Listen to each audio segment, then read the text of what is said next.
Bienvenue à la communauté d'études quotidiennes de la Bible. La méditation quotidienne des jeunes a pour titre « Et toi, as-tu des objectifs dans la vie ?» Je cours vers le succès, je cours vers le but pour obtenir le prix de la vocation céleste de Dieu en Jésus-Christ. Philippiens 3, verset 14. Le docteur Harry Miller savait ce qu'avoir une cible était tirée avec l'attention de l'Athènes dans le mille signifiait et connaissait l'effet que cela procurait. Au début de son cursus médical, il a appris que si une maladie pouvait être évitée, la guérison ne serait pas nécessaire.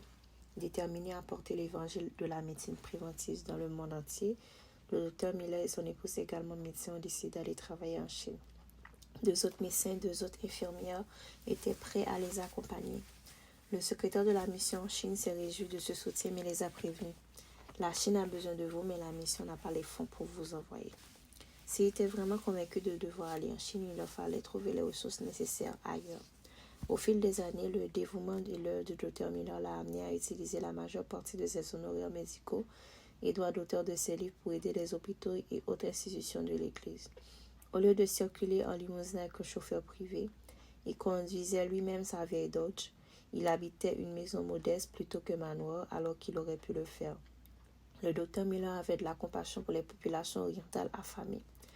Convaincu que la fève de soja était la clé pour nourrir les pauvres du monde, il l'a transformée en lait qui sauve la vie de milliers de bébés encore aujourd'hui.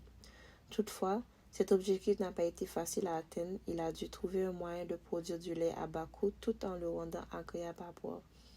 Le Dr Miller a été ridiculisé pendant qu'il travaillait sur ce projet. Mais il a fini par atteindre son objectif de donner du lait de soja à des milliers de bébés qui autrement seraient morts. Aujourd'hui, de nombreuses branches de son travail sont encore en activité telles que des monuments qui témoignent des efforts considérés qu'il a déployés pour atteindre les objectifs qui s'étaient fixés. Le docteur Harry Miller avait des objectifs précis. Il s'efforçait consciemment de les atteindre. Quels sont tes objectifs? Fais-tu ce qu'il faut pour les atteindre? Fais ta part aujourd'hui et Dieu fera le reste. La volonté humaine participe à la toute-puissance de la mesure où elle coopère avec la volonté de Dieu. Et toi, as-tu des objectifs dans la vie? Je cours vers le but pour obtenir le prix de la vocation céleste de Dieu en Jésus-Christ. Philippiens 3, verset 14. C'était la méditation quotidienne des jeunes. Merci d'avoir été avec nous à la communauté d'études quotidiennes de la Bible. Que Dieu vous bénisse. Au revoir.